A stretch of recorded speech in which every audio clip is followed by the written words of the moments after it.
in this effort was a report which was called, two reports in fact. One report which was the UN report I was the lead author for, which was Housing 2030. That is a report which took 2 years to make during COVID, which involved around 1,200 people. It's an initiative of UN Habitat, UN ECE, and also Housing Europe. But also following on from that effort and informing that effort was a very important report which is called Rebuilding a Place to Call Home. And that report, Oleksandr Anisimov was very much the driving force behind its completion. And I'm very pleased that that he's able to join me here today. And also this effort, in fact,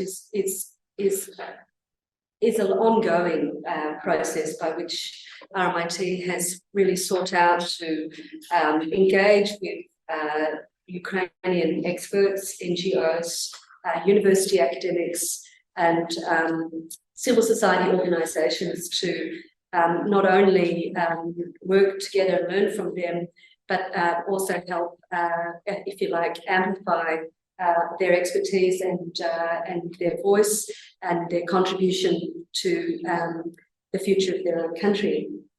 So that's a little bit about who we are and why we're here. So moving to the outline of our presentation, I'll be speaking first on some of the housing context and challenges in Ukraine. And Oleksandr will be also focusing on response to date. And we'll be also focusing at the end of the presentation on opportunities to accelerate reform for recovery. So prior to the war, there were many pre-existing housing conditions, housing problems, which have been well articulated in a report by the UNECE in 2013, just prior to the war, about poor housing conditions that were prevalent, small, modest dwellings, overcrowding, with the lack of maintenance, very, very poor energy efficiency, which was actually costing governments dearly and subsidising energy costs, and also severe unaffordability in major cities like Kiev, for example. And as of 2023, of course, we see these conditions haven't gone away, but they've been greatly exacerbated by the Russian aggression against Ukraine, with almost 817,000 homes damaged and affecting at least 2 million residents directly at an estimated cost of 40 billion. And it's important that we understand the impact on this group in particular of internally displaced people, and understand that actually they have particular vulnerabilities which need to be addressed in a particular way. And at the moment, we are concerned that the housing question isn't adequately being addressed in recovery efforts or the focus of discussions around plans for recovery or the use of the facility. And we know that only 11% of IDPs in fact own their own homes, and 60% of them are floating around in the poorly regulated rental market. Some of the researchers in Ukraine have been examining how that is experienced by people, the kind of conditions, lack of security, and high cost of in the absence of any kind of public interest housing providers. So the housing system is largely without any effective regulated social housing system. And we'll move on. So the most damaged sector, which has in fact, we can call it 40% of the damage to Ukraine, has been in the housing and homes and neighbourhoods. So the most affected we see, but perhaps the most ignored in the way in which support is now flowing towards recovery efforts. And that comes in part from a strong faith in the society of homeowners and the home ownership system, with its following privatisations, up to 93% of people have their own homes.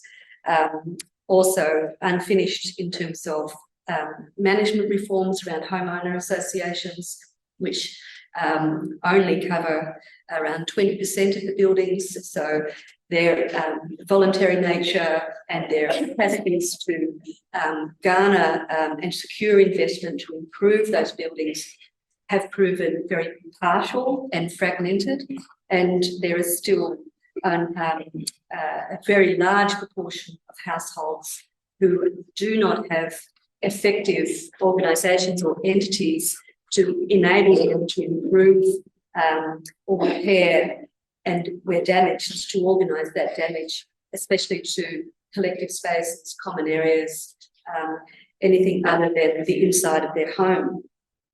And so we've seen largely an inadequate housing policy response, both prior to the invasion or the escalation, post-2014, and since the war's escalation, in terms of failing to address these major stumbling blocks, if you like, or barriers to addressing the ongoing housing problems in Ukraine. So since the war, of course, we have had to rely more and more upon international organisations to provide us with data on needs. There's been a long-term ambition as part of the UNECE's report, for example, to monitor needs, to institutionalise a process in the statistical service agencies, but that has never been progressed. So we're reliant on agencies like the IOM and their surveys and the data which they present to tell us what's happening where and what the kind of situations that people are in.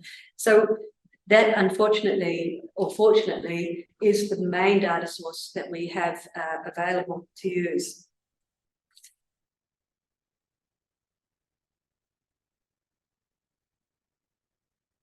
So the response to date, as mentioned, I'll just move on a bit further, is that we have multiple queues existing for the minimal social housing that exists.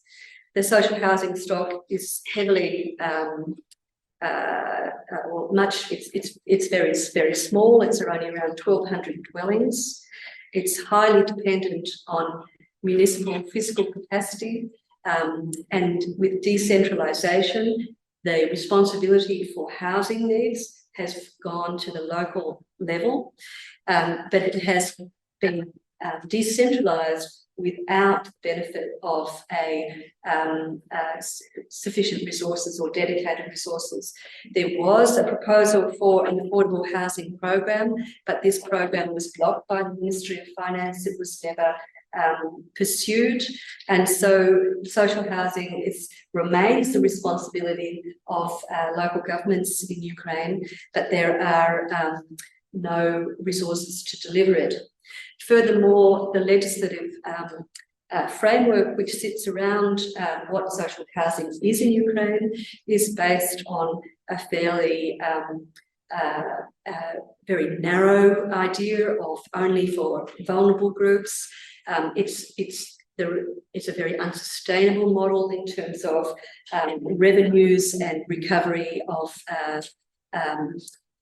and also the threat of privatisation of those assets. So it's got a very unstable, unsustainable and precarious funding and financing arrangements.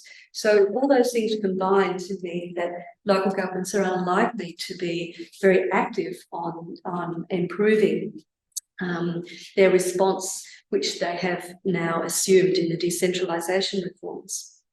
So despite millions being displaced, the capacity for local governments to actually absorb those groups, other than informally or in precarious situations in schools, in gyms, in containers on parking lots, you see that there's really been, even since 2014, a significant failure to respond to RDPs.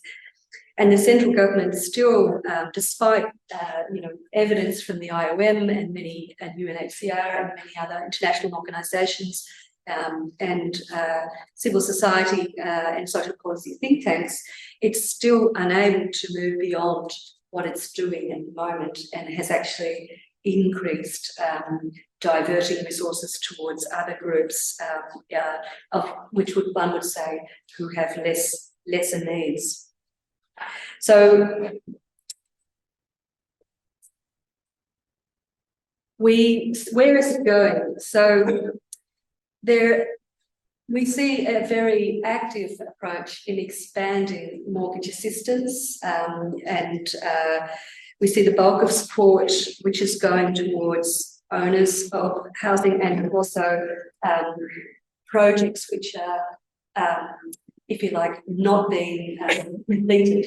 So existing projects which need buyers, they are that's where the main assistance is flowing. And we see deep demand side assistance going towards the payment of mortgage interest on those. So a set of criteria, which means if you're primarily formerly a veteran, but you're living in a relatively safe area, unaffected by the war, and you have the capacity to take on a mortgage, then you are able to apply for what is an 18% interest rate subsidy on your mortgage. So you can imagine if that subsidy is then over a period of 20 years, how large that subsidy is for that particular household.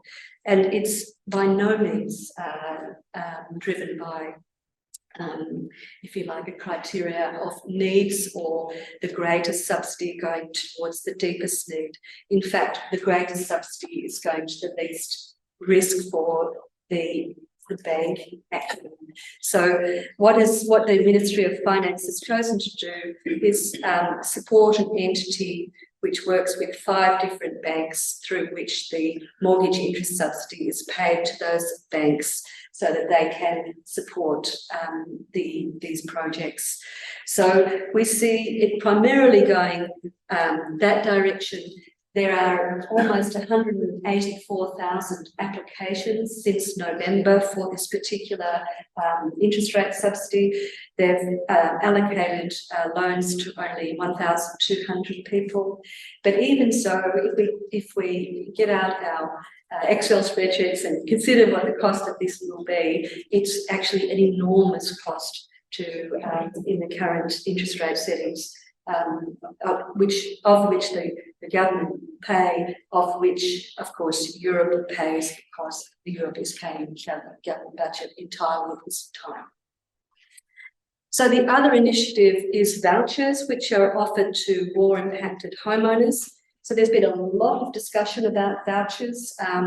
It's preoccupying a lot of civil society and humanitarian groups as well, because there was potential that if a homeowner receives subsidy from one humanitarian organisation, it would make it ineligible assistance. So there's been a lot of concern and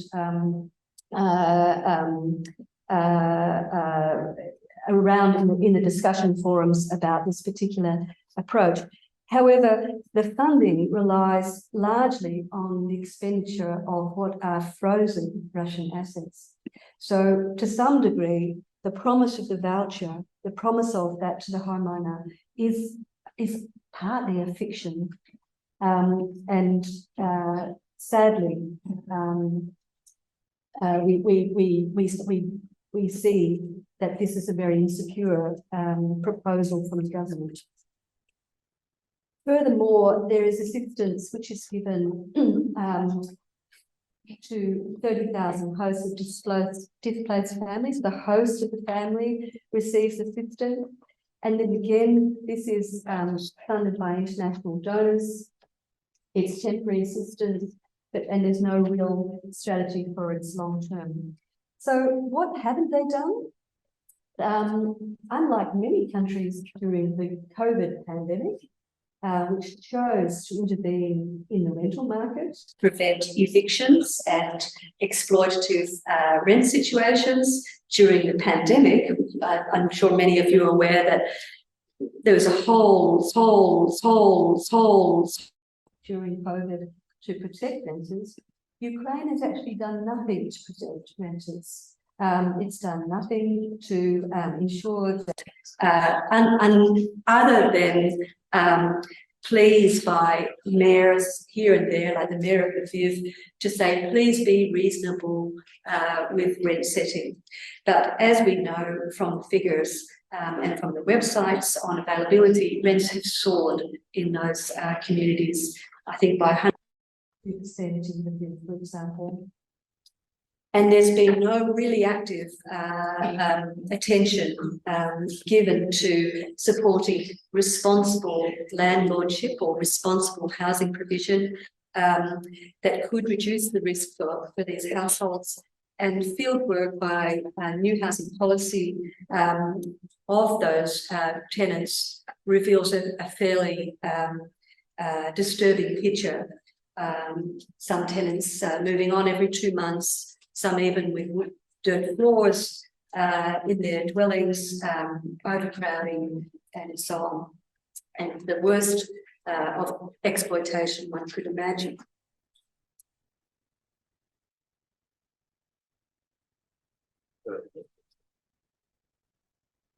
So, looking towards what capacities to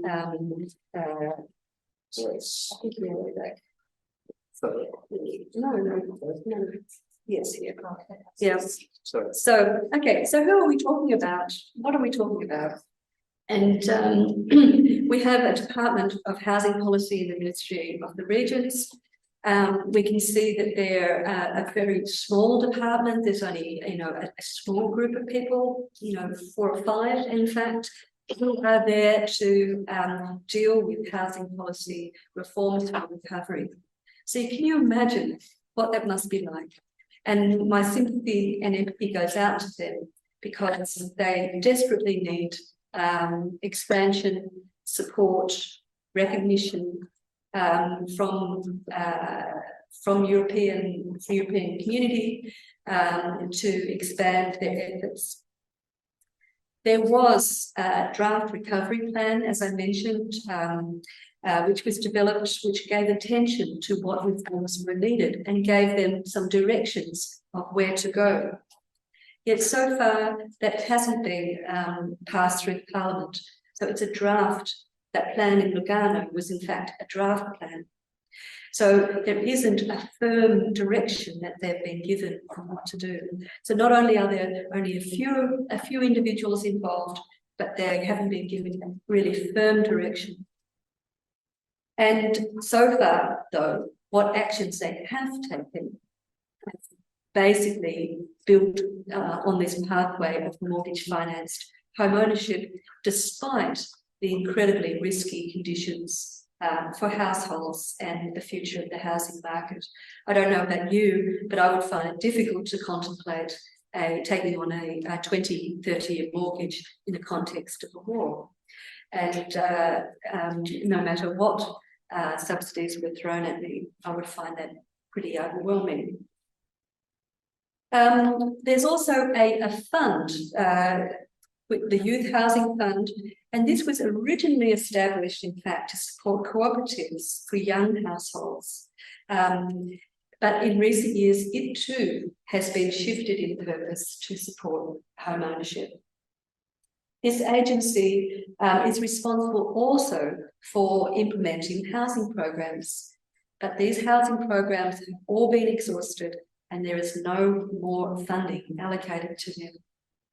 The donor funds are exhausted and no new national funding programs have been approved. So I'm going to now hand it over to Oleksandr, who is, we can welcome. Hello. Lviv. So, Oleksandr. Hi, do you hear me properly? Yes, very clearly. Thank you. Thank you, Julie. Thank you, everybody. I hope you still have some ability to grasp more information from us. In a way, summing up what Julie has mentioned, but also moving on to the further actions and opportunities, is there is maybe 6 points just to reiterate that we have identified, which needs to be tackled somehow, right? So Julie told about the management capacity. She also mentioned overall vision or kind of direction of policy that is skewed towards a very specific and singular actions. Clearly, this policy refocus is required that would open adequate options, at least some other options, rather than just return to the status quo, especially for people who were not homeowners before the war. And this focus on expanding mortgage market and subsidizing developers is basically disallowing or shadowing the problems of other sectors of housing sphere, such as the reforms for renters or low-income households or security for vulnerable households and homeless people. Well, basically having at the same time shifted social housing responsibility to municipalities, although that responsibility hasn't been funded by central agencies since it was directed for municipalities to cater for. Though we see there is a number of opportunities that can function as this accelerating or well, points on which the new housing policy can build on. First of all, is something that broadly is understood as EU accession conditionality, though it's not directly related to the conditions put forward by the European Union as such, or the European Commission, but overarchingly understanding that is growing that, you know, public money cannot be used solely for private profit, and in a sense, it's also should be driving thinking about how that public interest should be retained in the interest of municipal governments or other public bodies that can serve the public good for much longer term than single transfer of ownership.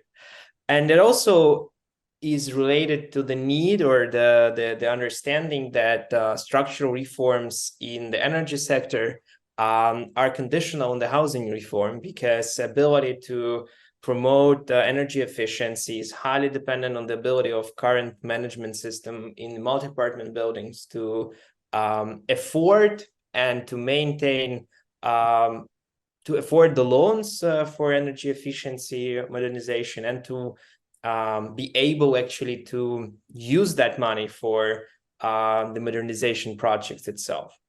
And it's not just the energy sector, it's also related to the sector of social security, which is also conditional in the European Union. It's also related to the sectors of transparency of public use of money, and so on and so on. So there is a number of actions that the government should take that are around housing policy itself, maybe leading to several housing policy advancements. And we are thinking about the Ukraine plan and the conditionality that is yet to be put in the Ukraine plan requirements on the format of public investment for future. So thinking about conditional subsidies from the European Union and subsequently to the, some bodies in Ukraine from Ukrainian budget should focus on, wait a second, should focus on the pre-existing housing strategy, allocation of roles, principles for that funding, and allocation targets for performance. So we expect that it will be becoming a more and more focused understanding that there is a need for a much larger and better identified framework for housing investments, and that government cannot just spend the money on subsidies as it did earlier. We started this discussion last last February in Den Haag, which was followed by a detailed report, Rebuilding a Place to Call Home, which is available online. And I welcome you all to scan it through. It has a lot of cases and a lot of things that I will be mentioning right now. And just briefly to scan through the report. Next slide. What was kind of the discussion that we understood as the risks from the very beginning? As Julie told about conditions before the war, we identified that each of those conditions lead to risks. And those risks, such as misguided investments or those investments not reaching vulnerable groups or ad hoc spatial planning, has all to be somehow mitigated or looked at with a very critical eye. Thus, we thought, okay, there might be more to this than just, housing sector itself. So we broadened our scope of discussion. And in the next slide, please. So we looked at several fields or several sectors, which is a financial sector, land policy sector, housing sector, and in a way also social sector. Thinking about the models that are in use in different successful countries that are promoting and efficiently using housing for social needs, there is several kind of common things, which is about retaining investment in the financial system of social housing and not dispersing it for private interest. It's also a very necessary point of local land policy that is not possible to deliver that much needed housing without active land policy.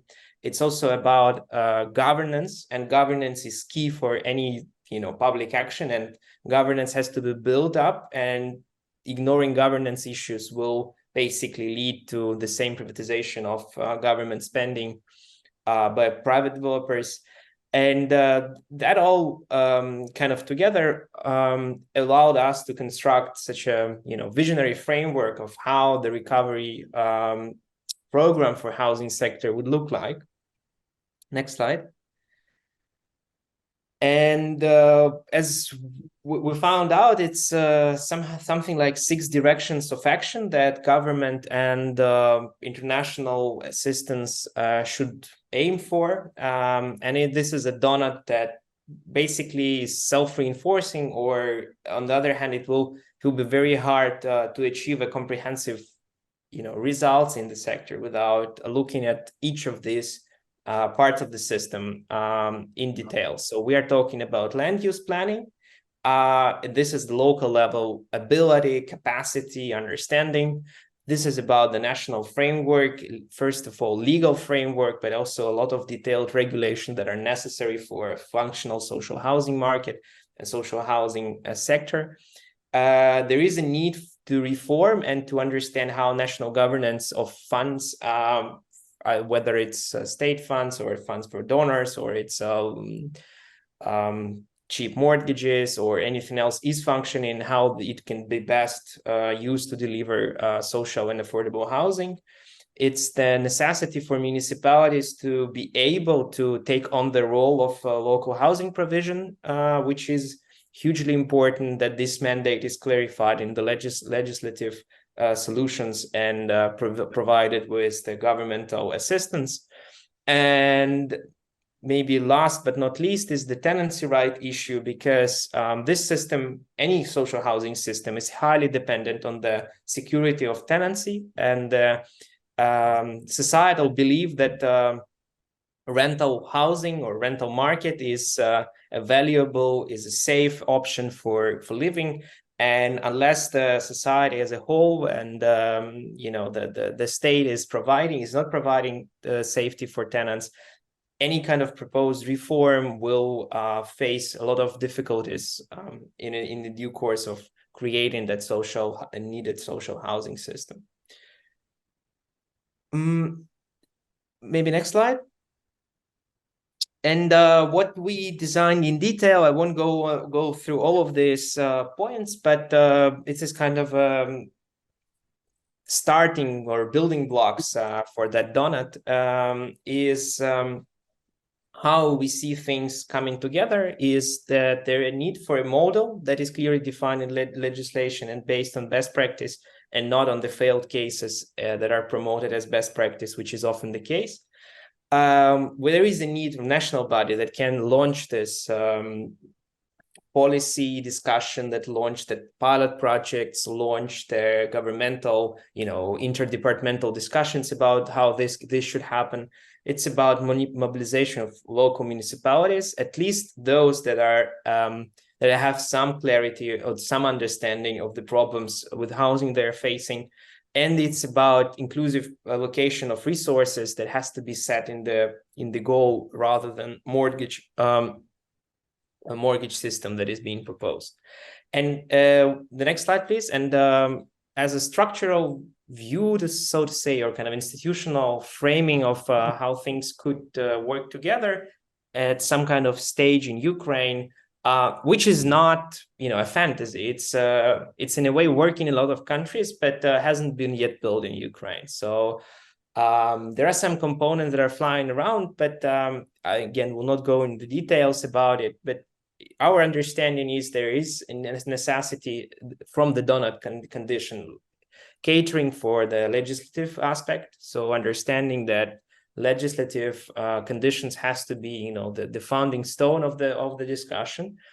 Both the agency and the housing fund will be the cornerstones of ability of municipalities, development banks, developers, providers of social housing to operate and to get, conditional funds, security of the construction projects and so on to deliver the needed units.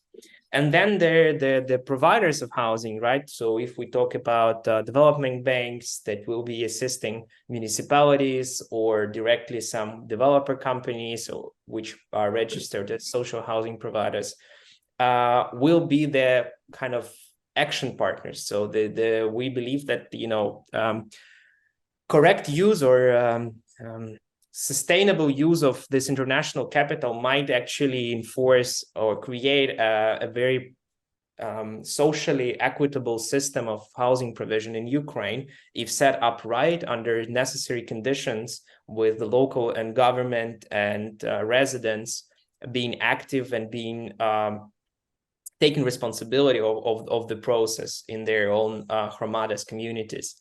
But basically, without overall national governance and framework, all of this will remain ad hoc, as I've shown in one of the slides. And so the system is kind of a system, right? So if you just build parts of it, it will not deliver the necessary results, and the outcomes will be far more patchy than anybody would hope. Next slide. And basically summing it all up in a simple phrasing or simple kind of view towards what is the problem about, or the kind of the discussion about, is about how do we maximize the efficient use of the public funds, whether they're paid for with the international development banks or national institutions, to provide housing for people, not to provide, generational wealth, not to provide value extraction, not to provide additional income for developers, but to provide ability of those, to provide people with homes. And it's been tested in a lot of countries, and that is the housing provision that is reliant on public land and reliant on loans to control the entities and housing providers. That is the most cost efficient also for the national budget and national aims. So I give it on to Julie. Okay. I think we can skip it. I'll just leave it there for a moment. It is important to realise that in all this international discussion, there are many different international organisations. Some of them are dealing with humanitarian assistance, for example, UNHCR, and some of them are dealing with, if you like, long-term housing solutions. And IOM's mandate is actually to house people returning. So it has taken it on itself to pilot models of municipal housing. It's doing that now in 5 different cities. It was doing it before the escalation of the World War in Donetsk and Luhansk. It has learning from that process, and it's an actor in shaping what should be legal reforms at this time. So it's very important work that they are doing, and it's also something which international peers and others are also watching very closely. Let's just move forward to building on the plan. So, as I mentioned at the very beginning, in June in Lugano, there was a plan. In that plan, which was developed through 23 working groups, is strong mention of reform in the housing sector, and specifically in legal reform of not-for-profit housing models to improve the feasibility and viability of a response on the housing level, involving municipalities, cooperatives, and not-for-profit associations. I encourage you to have a look at that plan. Following around about the launch of that plan, the United Nations Economic Commission for Europe in Geneva hosted, together with Ukraine, a workshop on affordable housing instruments and the kind of things that, for example, Housing 2030 could help Ukraine around governing frameworks, housing needs assessment, reporting and budgeting, the development of social housing systems, public interest land development corporations, and sustainable investment programs that recycle and involve public investment for future generations into the affordable housing space. Also housing standards around energy efficiency, but also addressing energy poverty and so on. Tenancy, voice and regulation, and resident involvement and advocacy. So all those things were presented together with Ukraine, and the Deputy Minister, Natalia Kozlovska, who was present at that meeting, and that resulted in actually not a lot of progress, to be honest, on housing. So our next opportunity is the proposed EU facility. So I mention this because it's a 50 billion recovery fund facility for Ukraine in the form of grants, loans, an investment framework to attract other investment from private investors, and also technical assistance.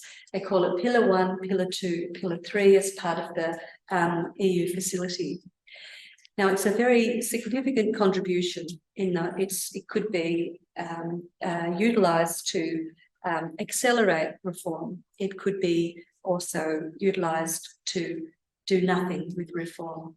So it's very important. It was passed by the European Parliament 2 days ago now. And it's very important that European parliamentarians maintain a watchful eye on what this is actually going to be used for, and will it be purposeful, mission-focused, reform-orientated? Will it support the needs of Ukraine? Will it respond to Ukraine's own recovery plan? Or will it just simply pour money into the existing business of government without any conditions?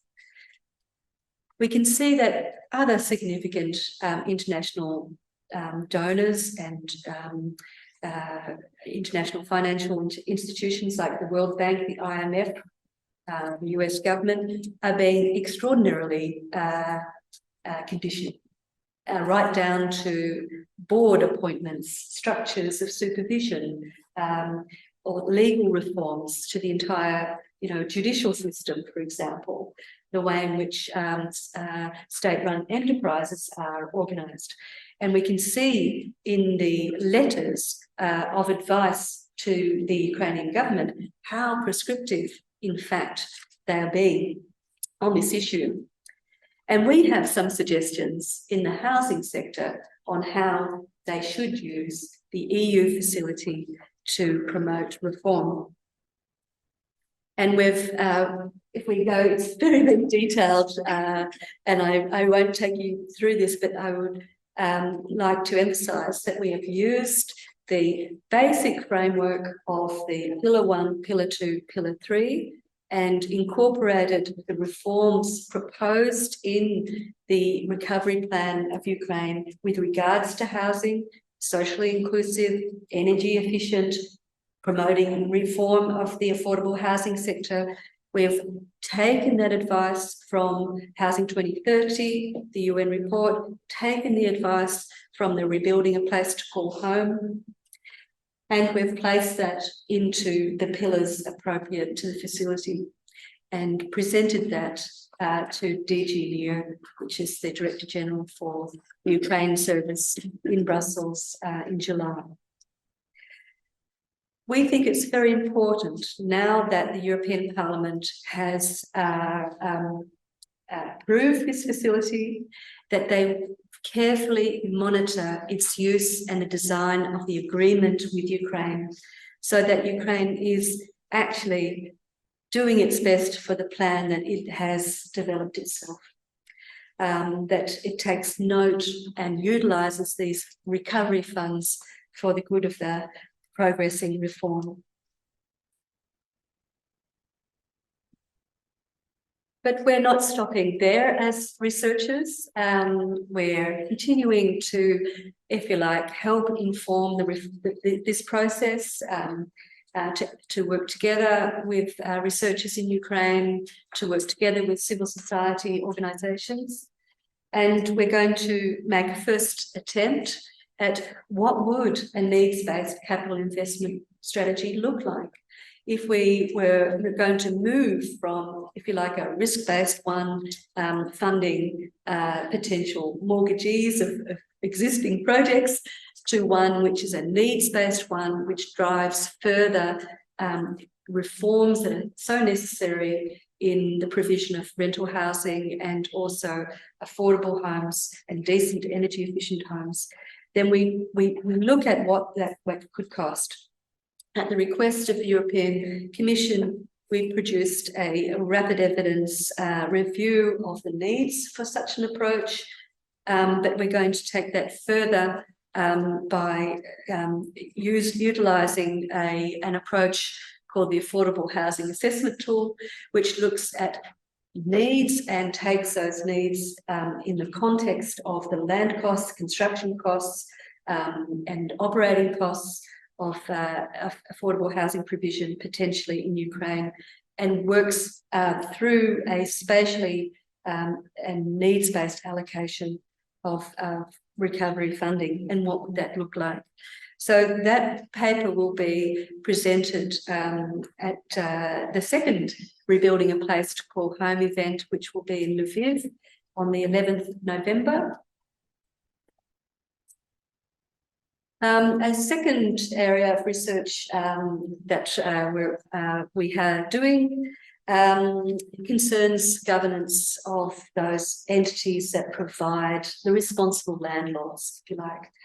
And taking, again, on best practice from Housing 2030, from the insights from Rebuilding a Place to Call Home in The Hague, and from the discussions with the civil society organisations such as SADOS and participation in forums such as the Venetia Urban Forum and the European Network for Housing Research, there is an event which will be held on 24th of October in Brussels, and it's on the legal framework for such an entity and looking at the kind of the structure of that legal framework, its governance, its registration and auditing, its cost rental recovery, its relationships with local government, the revolving of rent revenues for purpose, and the way in which reasonable management costs would be also allocated and so on. It draws a lot on cost rental recovery models operating in Finland, Austria, Denmark, and takes aspects of those relevant to the Ukraine situation. And it's a very interesting paper. I encourage you to have a look at it. And that will be presented at an event at Vienna House in Brussels, 24th of October, together with European parliamentarians and other bodies from Housing Europe and so on. So what can you do? There's so many more questions that need to be answered, so many important questions that could inform the recovery and future prosperity of Ukraine. And we would really encourage you as researchers to utilise your capacities to make a difference. There are some easy avenues to join others to do that. The European Network for Housing Research has established a special working group. To that working group, it has annual meetings to which research papers, to mobilise research efforts and to present a research paper. So if you have thought about these issues beforehand, or this might be, and you have time to invest your research capacities into exploring these problems, please consider contributing to the research working groups, for example, at NHR, the European Network for Housing Research, or the American Europe Society of Planning Schools of Planning, ASOP, which they will be meeting in Paris, and NHR will be meeting in Delft also, both easy to get to. We're looking in the ENHR working group, we have quite a solid lot of papers that have been produced. We're looking to expand the number of papers and also to look towards further publication of those as a group. Join and have your work elevated to European stage. Another final word is to support and partner with Ukrainian experts. And we've had a very long-lasting and good relationship working with NGOs, which have many researchers such as yourselves that are still based in Kiev, Lviv, that are working every day for Ukraine. And you can see Status is one, and New Housing Policy, and Rosquit, which is a coalition of urban professionals, geographers, economists, social policy people, political scientists, urbanists, urban designers, architects, land economy, public administration, psychologists, social workers. So if you feel that you've got something to give, perhaps reach out also to these organisations, say, hey, this is my research area, how can I? At the moment, I'd be very, very pleased to hear also from quantitative analysts who would be willing to join a small task group and looking at particular data sets, which should be a great adventure and of great usefulness. So join others. And finally, if you want to learn more about research for recovery, there are some online courses with their PowerPoints and so on. And here are a couple. RMIT teamed up with TU Delft and produced a series with New Housing Policy, which all of those have the recordings and PowerPoints there. Also, New European Bauhaus from the European Commission teamed up with Rosquit and New Housing Policy to produce a whole series of modules for training capacity building for municipalities.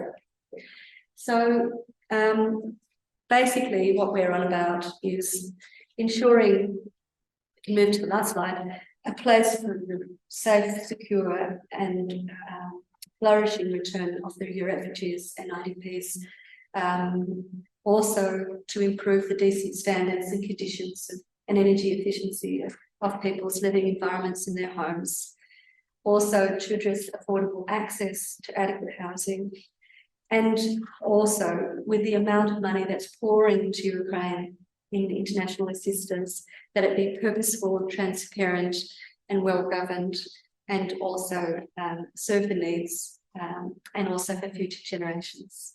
So we see that housing is really integral to Ukraine's recovery. As I said, 40% of the impact has been in people's homes, and therefore it really should be part of EU efforts in not just ensuring macroeconomic financial stability, but also social inclusion and a just transition. So thank you very much. Thank you very much. Thank you very much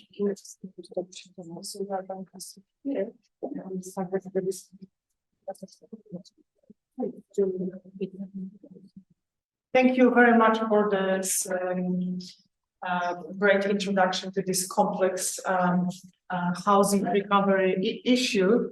And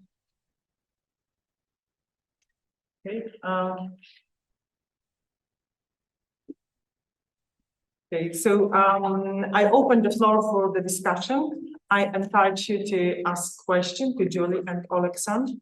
And yes, I'm waiting also for questions from the people who are online, who joined us online.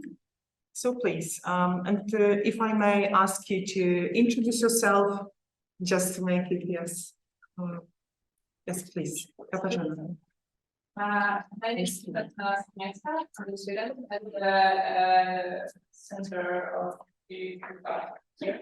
And I'm looking for your exciting presentation at first. I would like to ask two questions. One of them is about the example that were given. As it was listed on the presentation, there were mainly the north countries of Europe. And I was wondering, because there was also a big focus on the energy efficiency. And I was wondering, because I understand that it's more about the policy and not about the methods of like building the buildings, right? Because, well, back to this for a while. I wanted to ask about other countries that might be an example to look up to and to think about rebuilding a city, because right now this is quite current topic, and we have already a lot of cases in which there was a need to rebuild the city that was in a different geographical position. And the other question I have is the examples that were given were again mostly countries. There was one city, so I was also wondering on what level of centralization or decentralization. To speak louder because Oleksandr said. Oh, sorry. Maybe you could come forward to the camera. I'm sorry. No, okay. So I will sit here. Yes. I will already skip the first question if it's okay, because it was a bit long, and I will already go directly to the second one, in which I wanted to ask about the centralization or decentralization of the plans, because the examples that were given were mainly the countries, and there was one city listed. So how that would be, if you could elaborate on it. Thank you. Okay. Maybe you can collect some questions just to, Well, that will be the question. question. No. Yes, I know that Katarzyna is not very well. Yeah, speaking not very well. Yes, please. I also participated in the course that you were giving the lectures for. I didn't finish it. I was because I couldn't attend two of them, but never mind. So I know everything about the topic, but I wanted to ask about the also include the role of like private developers, because I know you were talking about it, but I didn't get it. What was like how we can also include them in the process to make it more efficient for them to also participate in the affordable and social housing. Martin. Thank you very much for a very fantastic presentation. And my question relates to the spatial aspects of housing policy. Well, especially I'm interested whether, in your opinion, this housing policy should be a spatially applied policy or should be more place-based policy, and how should be related to regional policy, spatial development policy, because I believe that this spatial dimension might be an important factor that may stand for effectiveness and efficiency of this housing policy. I know that's quite a delicate matter, especially in the condition of Russian war and aggression, but whether there are some thoughts how this housing policy should be linked to these spatial issues. Thank you. Yes, thank you very much for your presentation. I think I will try to relate a little bit to Poland as well, because as far as I understood, Ukraine has been a super homeownership society, and the same goes for Poland. Maybe the social housing sector isn't that individualized in Poland as it is in Ukraine, as far as I understood. But still the situation in the tenure structure is likely to be compared. And I wanted to ask you if you have any estimation or a vision how this ideal housing policy would look like in Ukraine, and what the proportion could be between the social housing sector and home ownership sector and renters, social renters and private market renters and private owners. Are there any estimates? And based on the examples you mentioned, maybe you could just explain it. How do you see it?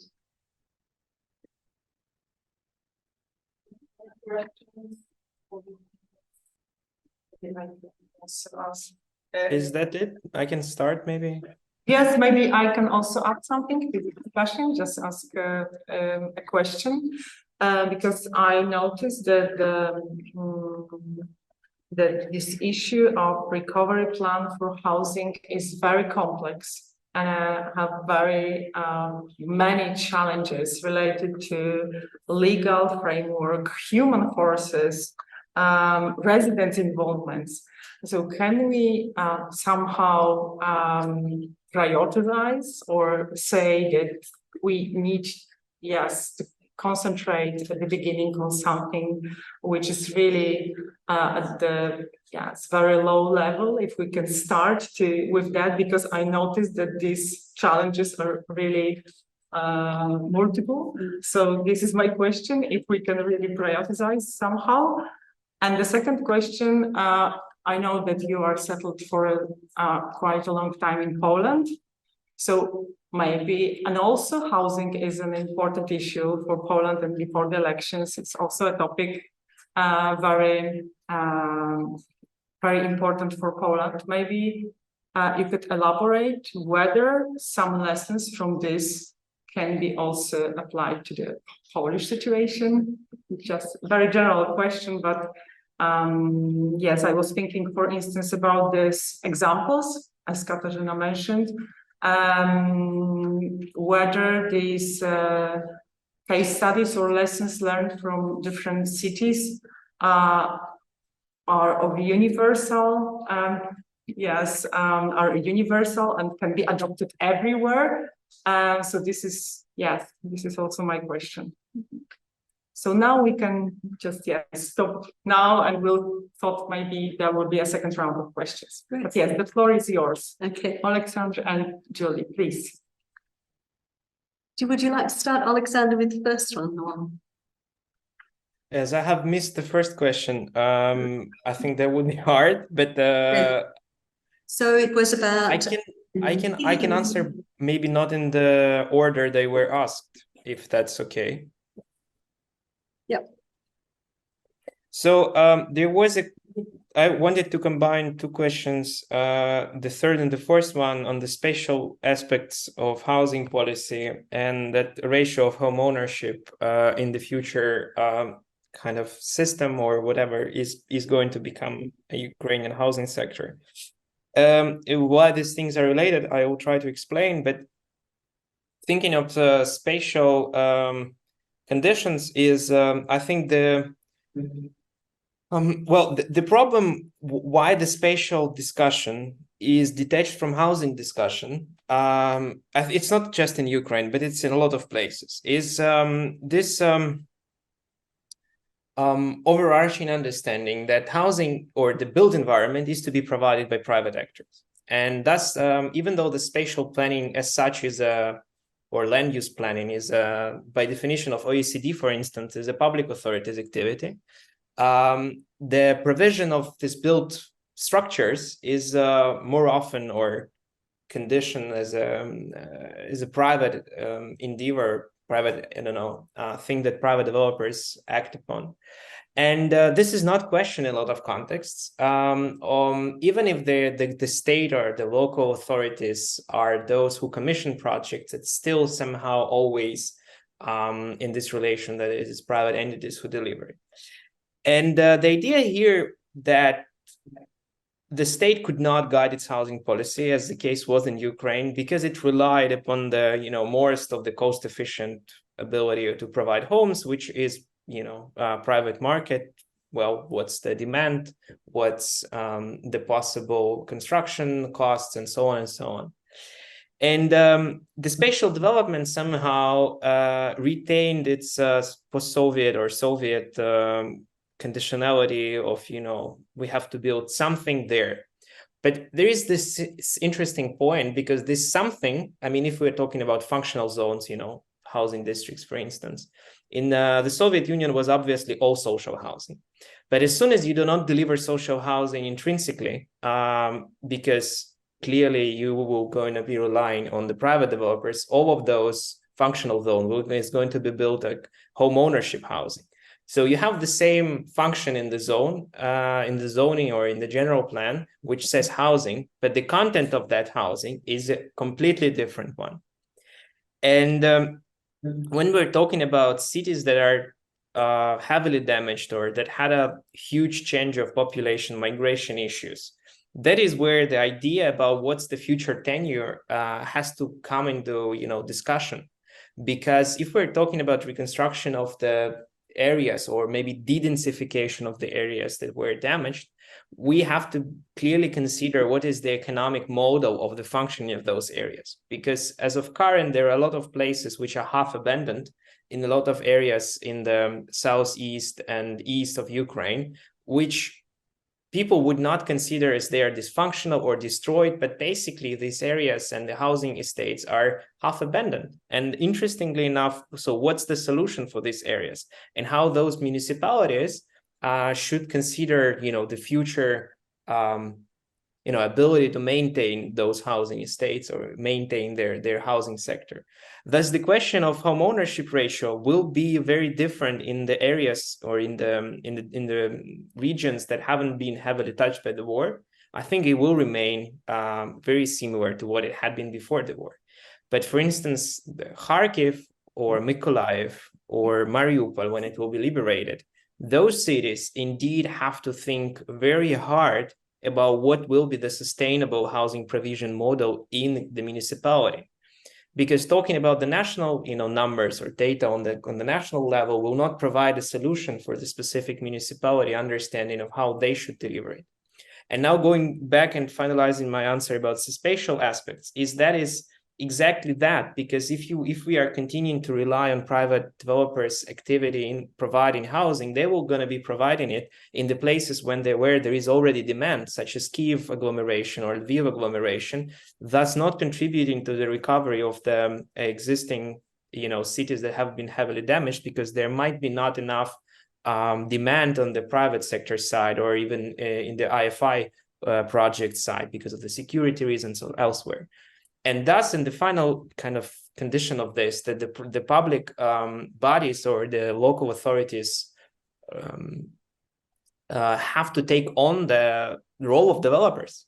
So one way or another, they have to go far more beyond the usual role that has been retained from 2000s, that they just designate land for development. They actually have to do development. They actually have to find legal and development solutions for the areas that have been damaged, and somehow think forward to the ratio of the typology of those flats and typology of those homes and how those places will be operated, which goes back to a lot of other issues. But this is where the question of spatial development very heavily depends on the economic and structural conditions of the housing market and housing recovery approach, whether it will be reliant on private actors or where the public bodies will actually take part in it in full, will heavily inform the future urban form or the future urban recovery, built environment that we will get.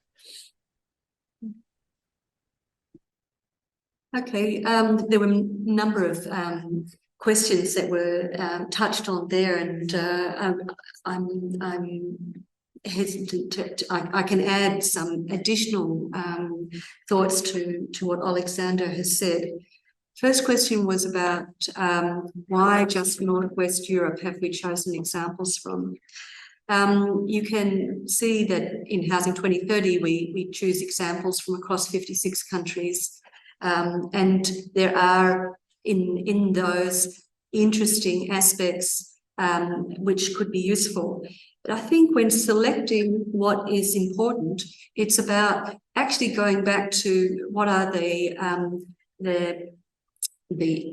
institutional settings in Ukraine, and what is the problematique that needs to be addressed. So we had to go back first to Ukraine and then select on the basis of those needs.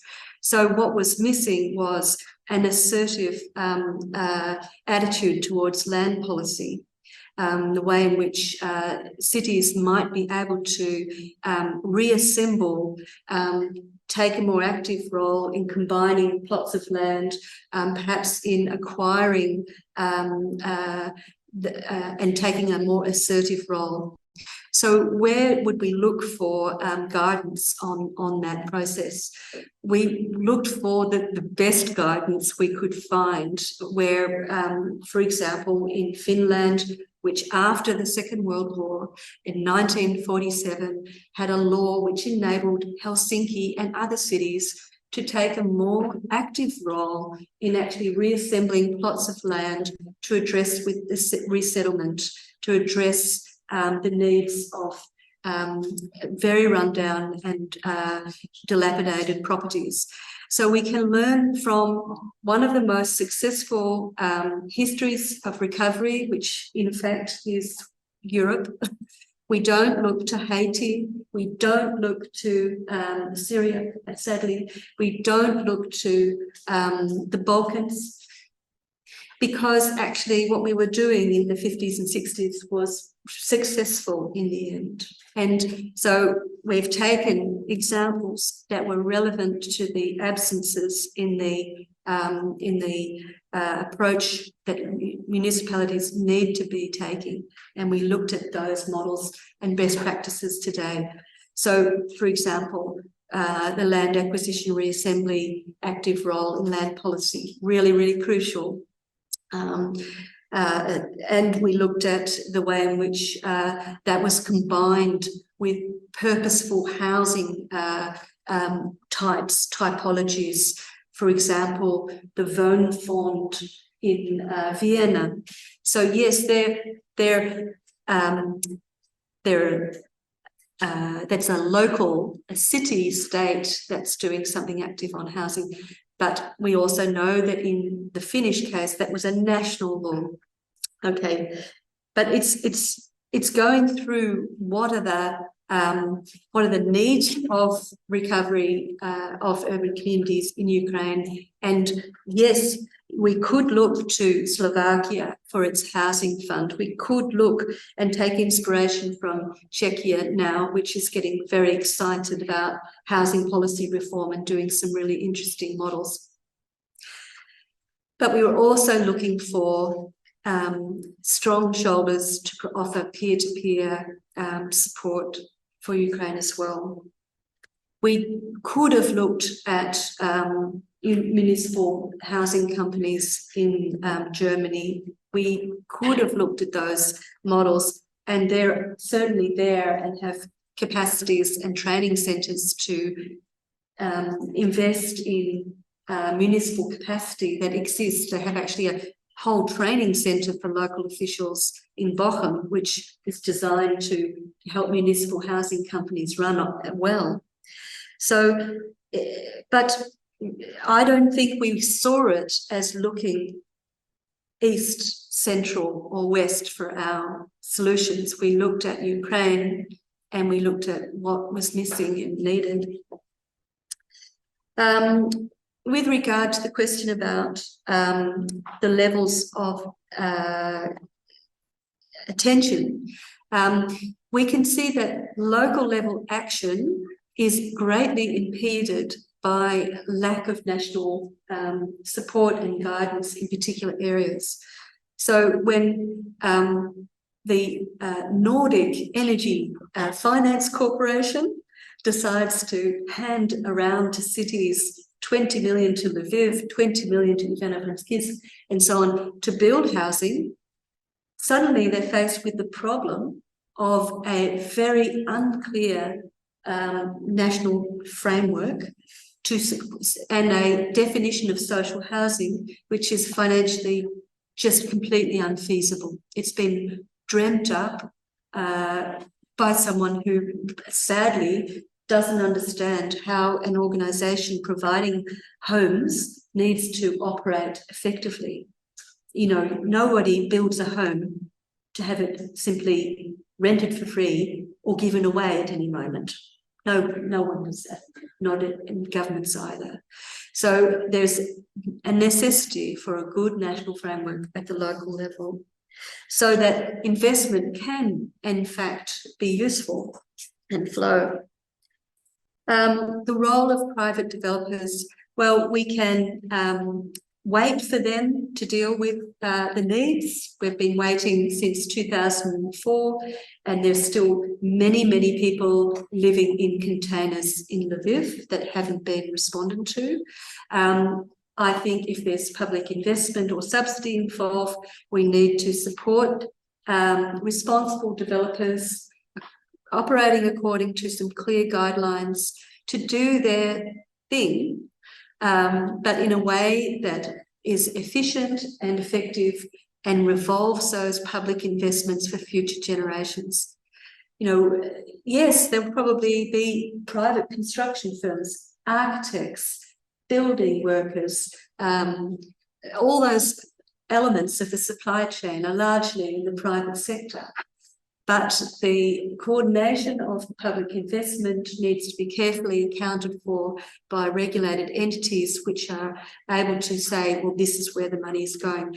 And I think European parliamentarians should expect that these organisations are well governed and accountable and can say where public money is going. So yes, the whole supply chain of the private sector will necessarily be harnessed for this, and hopefully in an innovative and creative way. But we need to make sure it's effective and efficient and needs responsive. With regards to thinking about the mix of support for home ownership and for which was Justina's question, and social housing, we know that the reliance on the rental market will grow. There are so many poor homeowners that will be unable to actually improve their homes. So if that rental market is necessarily going to grow, effort needs to be made to ensure that rental market is a good one and operating according to good standards, and offering reasonable security and under decent conditions. That's something which many countries in Europe have been able to achieve, and Ukraine has some way to go, but there are, organisations and out there who would be willing to help build a better rental housing system, because many people are still undecided where they want to be permanently, and the mobility and flexibility of a rental system is essential for that return of people to their communities and of choice. In relating to the Poland, I really not sure I want to really go there too much, but clearly, the housing access and affordability for young people is a huge gap. They're stepping stones for family formation, for household flourishing, and affordable housing is really essential to that. So any government efforts towards that is a good thing. But great care needs to be in just fueling unsegmented assistance to home ownership promotion. We recently did a international report reviewing home ownership assistance schemes across the world, and perhaps that's of interest there on the Ahuri website.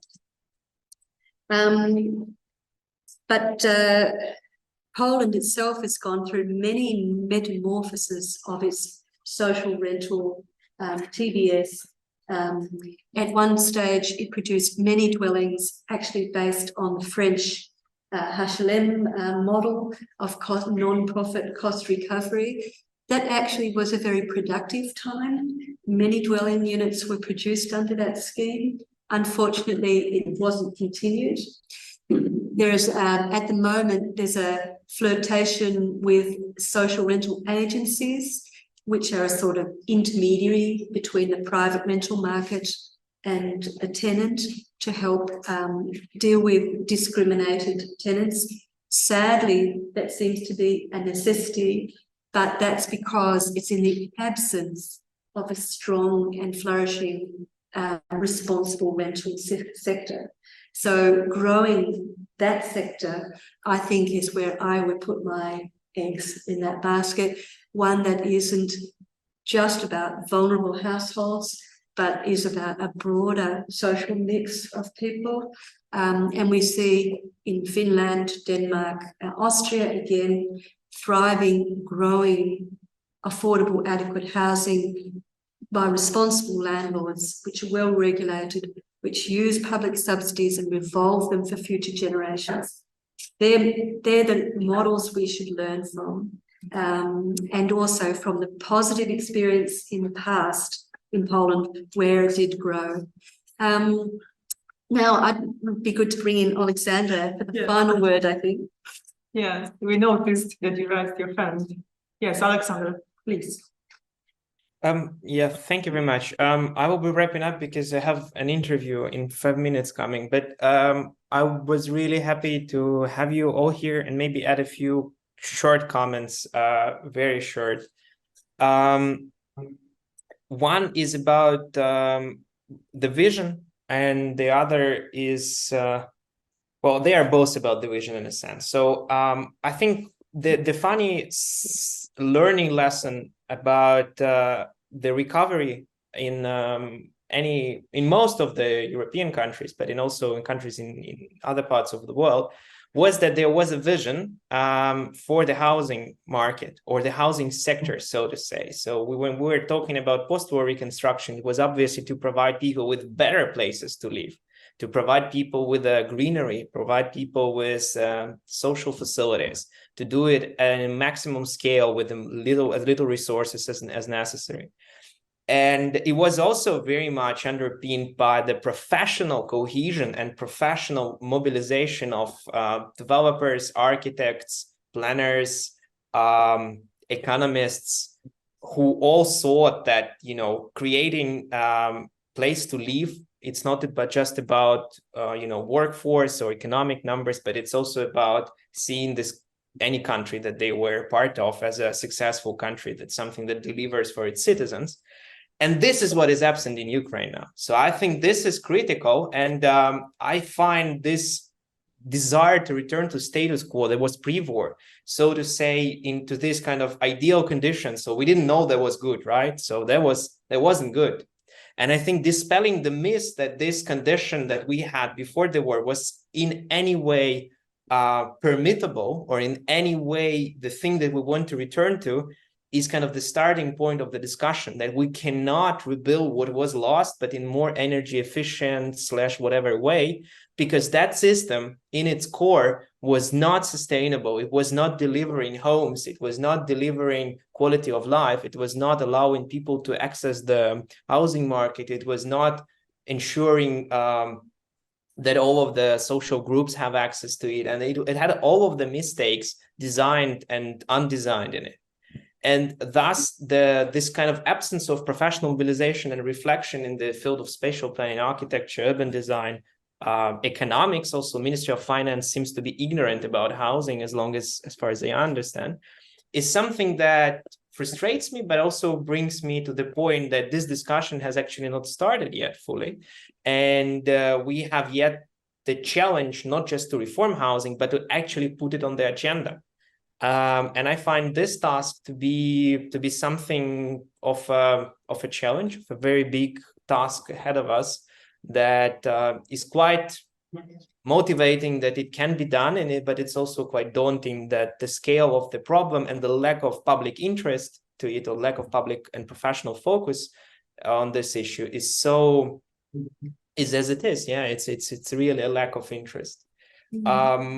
How to deal with it is with our professional background. Julie has already presented some of the opportunities that we are looking for, and also the professional milieu of housing and spatial research. But I think this is something that I would like to spread to, you know, the professions that are dealing with or around housing, such as, you know, people doing banking, people doing architecture, people doing planning, that they should at least have a back thought that the system that was there, it was not the one that we want to build again. And those activities professionally has to be directed at somehow reflexing and reforming that system. Not just continuing the one logic of home ownership society that we had. Anyway, thank you very much. And I was really glad to hear your questions and to be there with you, unfortunately online. And yeah, hope you have a nice day and maybe another conversation with a coffee. Yes, yes. Thank you very much. Thank you very much for both of you and for the picture on this recovery plan in housing, and also for encouraging us to be involved in this discussion. Thank you, Julie. Thank you, Oleksandr. Thank you.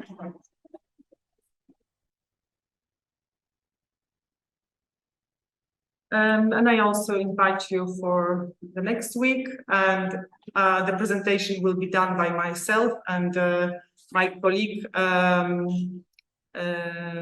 from Ukraine, about Ukraine again, but it will be about the location of enterprises within Ukraine and from Ukraine to Poland. So it will be continuing the topic, at least, right. Yeah, the territorial aspect. Thank you very much. Thank you.